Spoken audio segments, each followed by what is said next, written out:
우리가 매일 먹는 밥, 이 밥을 짓는 농민들의 가계부를 혹시 들여다보신 적 있으신가요? 오늘 청취자께서 보내주신 자료들을 바탕으로요, 가상의 50대 쌀농민 김 선생님의 지난 10년치 가계부를 한번 들여다보는 것으로 시작해 볼까 합니다. 이 가계부에는 한국 쌀농업이 마주한 거의 모든 문제가 담겨 있거든요. 생산비는 천정부지로 치솟는데 쌀값은 제자리 걸음. 농사를 지을수록 오히려 빚이 드러나는 이상한 현실 말이죠. 오늘 저희는 이 꼬여버린 구조의 원인을 진단하고 그 대안으로 제시된 국가 책임 농정이라는 개념을 깊이 있게 파고들어 보겠습니다. 네, 오늘 살펴볼 자료들은 단순히 문제가 심각하다는 데서 그치지 않고요. 굉장히 구체적인 대안과 그 대안이 실행됐을 때 우리 농촌이 어떻게 바뀔 수 있는지 그 청사진까지 보여주고 있습니다. 말씀하신 그 김 선생님의 가계부가 어떻게 흑자로 돌아설 수 있는지 그 여정을 따라가는 시간이 될 겁니다. 이번 분석의 핵심 질문은 이것입니다. 어떻게 하면 대다수를 차지하는 김 선생님 같은 중소농의 소득을 안정시키면서 동시에 농업 전체의 체질을 개선할 수 있을까? 이 두 마리 토끼를 잡는 균형점을 찾는 과정이라고 보시면 되겠습니다. 좋습니다. 그럼 김 선생님의 가계부, 그중에서도 가장 아픈 손가락인 지출 내역부터 한번 살펴보죠. 자료에 나온 숫자를 보니까 정말 충격적이던데요. 지난 10년, 그러니까 2015년부터 2024년까지 쌀 80kg 한 가마를 생산하는 데 드는 비용이 무려 15만 원이나 올랐다고요. 맞습니다. 비료값, 농약값, 인건비, 기름값 안 오른 게 없으니까요. 생산비 상승률이 22%에 달합니다. 그런데 같은 기간 동안 농민이 손에 쥐는 쌀값은 고작 3만 원, 그러니까 3% 오른 데 그친 거죠. 농민 입장에서는 버는 돈은 그대로인데 나가는 돈만 계속 늘어나는 그야말로 미진한 장사가 고착화되고 있는 겁니다. 10년 전과 비교해서 CBA의 약 300평당 순수익이 33만 원에서 27만 원으로 줄었다는 통계가 바로 그 결과물이군요. 근데 이건 단순히 숫자만 줄어든 게 아니잖아요. 그동안의 물가 상승률까지 생각하면 실질 소득은 17.9%나 감소한 셈이니까 사실상 10년 전보다 훨씬 더 가난해진 셈이네요. 바로 그 지점입니다. 그런데 여기서 더 깊이 들어가 봐야 할 문제가 있습니다. 모든 농민이 똑같이 가난해지고 있는 게 아니라는 점입니다. 그 안에서 소득의 양극화가 아주 심각하게 벌어지고 있습니다. 양극화요? 농촌 안에서도 부익부 빈익빈 현상이 나타난다는 말씀이신가요? 그렇습니다. 정부가 쌀 생산량을 줄이려고 쌀 대신 다른 작물, 이른바 전략 작물을 심으면 직불금 같은 혜택을 주거든요. 논에 콩이나 가루쌀 같은 걸 심도록 유도하는 정책이죠. 그런데 이 혜택이 주로 누구에게 돌아갈까요? 대규모로 경작하고 새로운 기술을 도입할 여력이 있는 상위 20% 정도의 소위 잘 나가는 농가들입니다. 반면에 나머지 80%의 고령농이나 김 선생님 같은 소규모 농가는 새로운 작물을 시도할 자본도 기술도 정보도 부족하니까요. 결국 평생 해오던 벼농사에 머무를 수밖에 없겠군요. 결국 소득 감소의 직격탄을 그대로 맞는 거고요. 정확합니다. 격차가 점점 더 벌어지는 구조죠. 여기에 기름을 붓는 또 다른 변수가 있습니다. 바로 수입쌀입니다. 과거 국제무역협정 때문에 우리가 원치 않아도 매년 의무적으로 40만 톤이 넘는 쌀, 그러니까 TRQ를 수입해야 하거든요. 그런데 이 중 일부가 시중에 밥쌀용으로 풀리면서 가뜩이나 오르지 못하는 국산 쌀값을 더 억누르는 족쇄 효과를 하고 있는 겁니다. 정리를 해보면 생산비는 오르는데 쌀값은 막혀있고 정부 지원은 일부에게만 집중되면서 양극화는 심해지고 수입쌀이 그나마 남은 숨통마저 조이는 그야말로 사면초가네요. 이쯤 되면 기존의 땡칠식 처방으로는 어림도 없겠다는 생각이 듭니다. 자료에서 제시하는 국가 책임 농정이라는 건 이 판 자체를 새로 짜자는 이야기처럼 들리는데요. 네, 핵심 아이디어는 80-20 하이브리드 모델입니다. 아주 현실적인 접근법이죠. 전체 농가의 80%를 차지하는 다수의 중소농에게는 국가가 최소한의 생존권, 즉 이것만큼은 보장해주겠다는 최저가격을 통해 튼튼한 사회적 안전망을 제공하고요. 나머지 20%의 경쟁력 있는 농가와는 힘을 합쳐 산업 전체의 파이를 키우자는 일종의 투트랙 전략입니다. 80%는 국가가 보호하고 20%는 시장에서 경쟁력을 키우도록 지원한다. 흥미로운데요. 이걸 현실로 만들기 위한 구체적인 방법들이 있겠죠.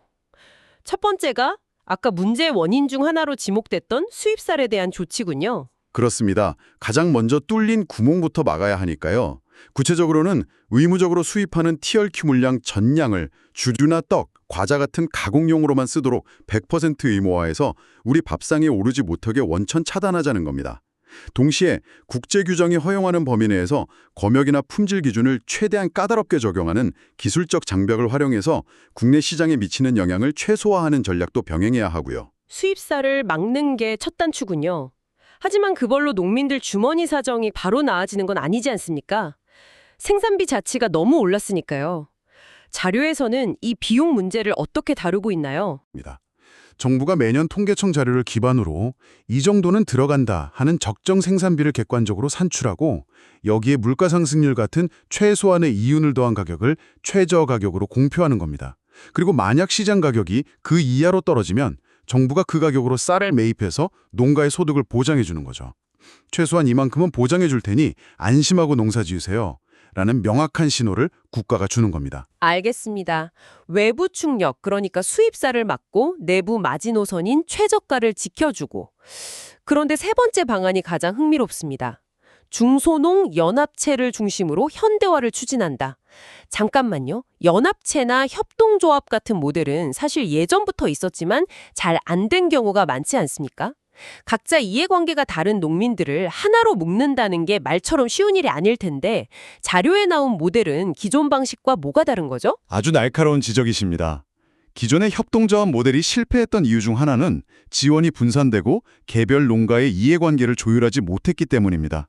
그런데 이 모델은 지원의 대상을 아예 바꿉니다. 개별 농가가 아니라 10명에서 20명 정도의 중소농들이 자발적으로 모여 만든 들녘경영체나 마을법인 같은 법인체에 정부 지원을 집중하는 겁니다. 아, 개인전이 아니라 팀전으로 바꾸고 지원도 그 팀에게 몰아주는 방식이군요. 맞습니다. 그 법인에 드론이나 자율주행 이양기 같은 고가의 스마트 농기계를 공동으로 사용할 수 있도록 지원하는 거죠. 이렇게 되면 각 농민은 자기 땅 소유권은 그대로 유지하면서도 마치 대규모 기업농처럼 규모의 경제 효과를 누릴 수 있게 됩니다. 각자 트랙터를 살 필요 없이 법인 소유의 최신 트랙터를 함께 쓰는 거죠. 자료에 따르면 이런 공동 영농을 통해 생산비를 20% 이상 절감시키는 것을 목표로 하고 있습니다. 개인의 자율성은 지키면서 효율성은 극대화하는 아주 영리한 방식입니다. 자, 그럼 이 정책들이 실제로 도입되면 앞서 말한 김 선생님의 가계부는 어떻게 바뀔까요? 자료에 포함된 시뮬레이션 결과가 아주 인상적이던데요. 네. 10에 약 300평을 경작하는 농가를 기준으로 현재 상황과 이 국가 책임 농정 정책을 적용한 후를 비교한 결과입니다. 먼저 총 수입, 즉 쌀값 등으로 벌어들이는 돈이 현재 약 115만 원에서 130만 원으로 13% 증가할 것으로 예측됩니다. 수입쌀의 용도가 제한되면서 국산 쌀값이 안정적으로 지지되기 때문이죠. 수입이 늘어나는 것도 중요하지만 저는 지출이 줄어드는 부분이 더 눈에 띄는데요. 정확히 보셨습니다.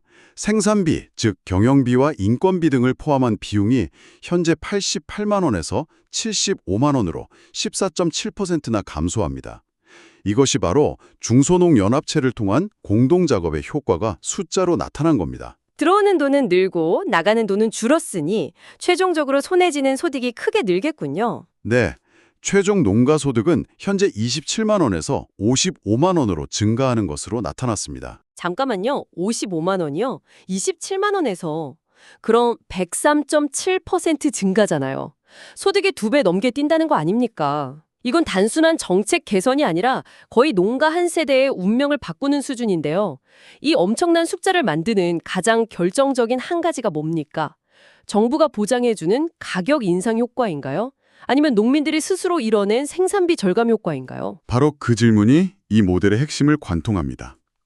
시뮬레이션 결과를 분석해보면 소득 증가분 중에서 생산비 절감이 기여하는 바가 가격 보장 못지않게 혹은 그 이상으로 큽니다.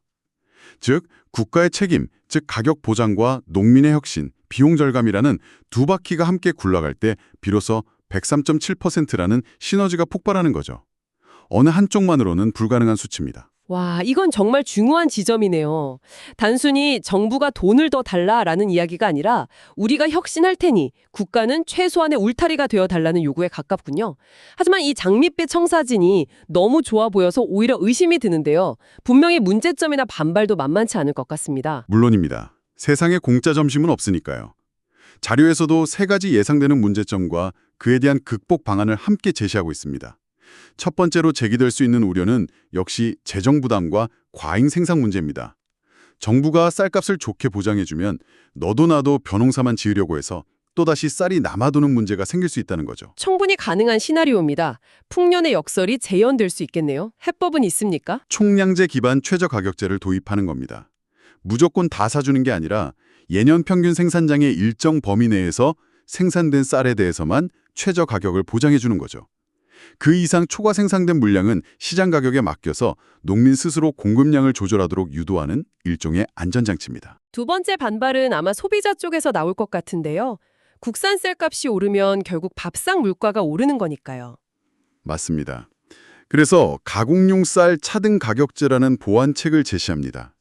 소비자가 직접 밥을 해먹는 밥쌀용 쌀은 고품질을 유지하며 죗값을 받되 과자나 떡, 주류를 만드는 기업에 공급하는 가공용 쌀은 저렴하게 공급해서 가격을 이원화하는 전략입니다.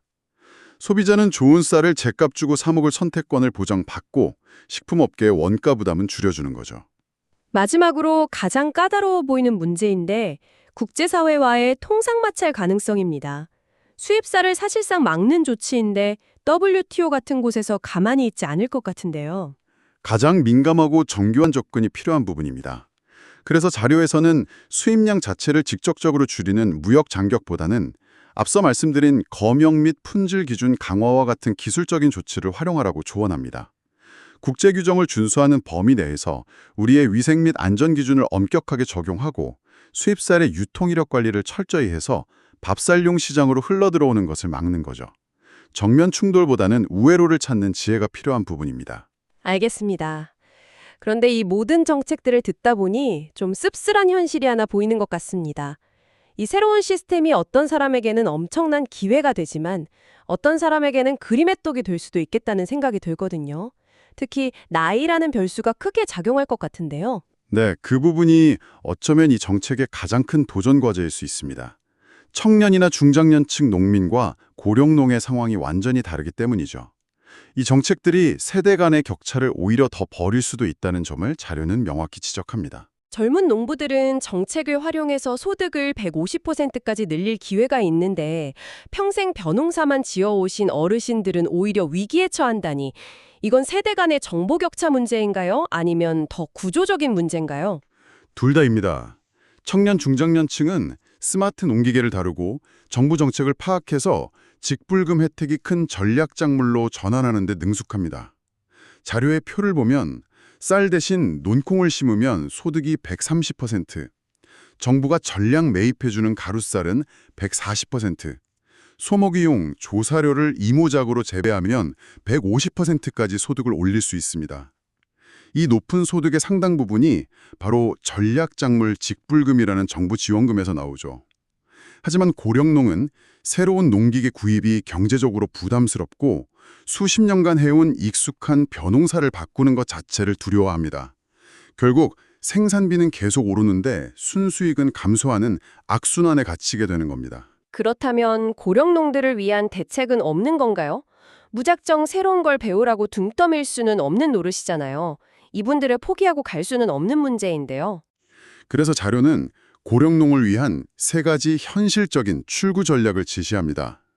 핵심은 꼭 직접 농사를 짓지 않더라도 안정적인 소득을 얻는 길을 열어주는 겁니다. 농사를 짓지 않는데 소득을 얻는다. 어떤 방법들이죠? 첫 번째는 경영이양 직불제, 일종의 농업인 연금제도입니다. 65세 이상 농민이 청년 농업인에게 땅을 팔거나 10년 이상 장기 임대해주면 정부가 매월 연금처럼 직불금을 지급하는 겁니다. 고령농은 안정적인 노후소득을 확보하고 청년농은 그토록 원하던 농사지을 땅을 확보하게 되는 세대 교체를 자연스럽게 유도하는 윈윈 전략이죠. 두 번째는 위탁 영농 및 법인화입니다. 땅 소유권은 어르신이 계속 가지고 계시되 실제 농사는 앞서 말한 청년들이 운영하는 마을 법인에 맡기는 방식입니다. 이 경우 고령농은 토지 임대료와 함께 법인 수익에 따른 배당금을 받게 됩니다. 직접 농사 지을 때 생산비 부담이 없으니 실질 수익이 더 높을 수도 있습니다. 마지막으로 그래도 계속 농사를 짓고 싶어하는 분들을 위한 대안입니다.